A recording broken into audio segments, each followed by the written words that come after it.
Good morning, Busy Bees. It's Friday, January 23rd, 2026. Here's your morning news rundown in under 5 minutes. So, the Trump administration, along with Jared Kushner, presented renderings showing towers, resorts, and large scale redevelopments tied to the U.S. backed framework and what I like to call the final solution for Gaza. You know who they didn't ask? Palestinians and Gazans, what they want done, the people who actually live there.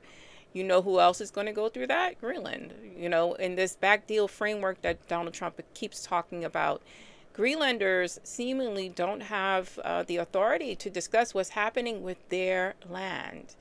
Donald Trump and the administration says, well, there's only 50,000 of them, meaning that they're meaningless, the people who have lived there for their entire lives. Anyway, that's the world we're living in 2026, where we just go over and take what we want and tell people what to do in the new colonization or world order, or however he's putting it. The House passes a package to move forward key federal funding measures, including DHS and consolidated appropriation bills. This is not the final step. It has to go to the Senate. But, they're going to push through whatever they can because they still have the majority. Whether it's one person or two people, they're still going to ram things down our throats that don't need like a super majority or 2/3 vote. So this is where we are with that.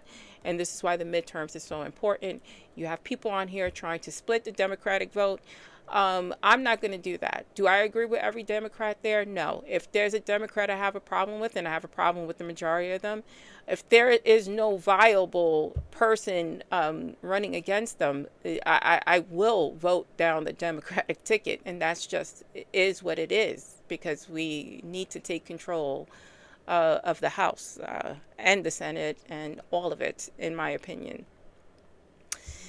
According to Politico, reporting says Trump's budget office ordered agencies to compile data on federal money flowing to 14 mostly Democratic-controlled states and Washington, D.C. So what this is punishment, because we are sanctuary cities.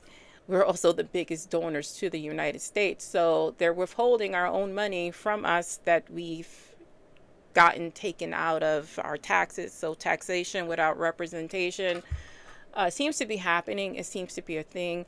Stop saying that it's against the law, it's against the Constitution. Everything a regime is doing is against the law and against the Constitution. They're still doing it. It will be challenged in court, but God knows how long that'll take. The Trump administration announced the United States will withdraw from the World Health Organization, who it's not going to come free of money. Apparently we owe something like $100 million, but Donald Trump doesn't pay anything, so I'm sure we're just withdrawing and not paying, which leaves us in a lurch if we do ever get to decide our own fate with voting here. What happens when we rejoin, or we have hopefully a more educated and appropriate president in the United States. The winter storm is approaching. Please be careful. Estimates here in New York are anywhere from 12 to 18 inches. It changes day to day because, again, of the budget cuts and this regime cutting us off from our NOAA satellites. We are just holding our fingers up to the wind and deciding whether we're going to get snow or not. A judge has rejected charges against Don Lemon stemming from the protest-related allegations there at a Minnesota church. He's a reporter and was reporting on the protests. He wasn't actually protesting, but this is an attack on our media and reporting systems. We have mainstream media complying with this regime, and we have independent media telling us straight facts. That's your morning news rundown. This app has been sold. I don't even know if you'll see this, but stay smart, stay safe, stay informed. If you like, you can follow me on other platforms.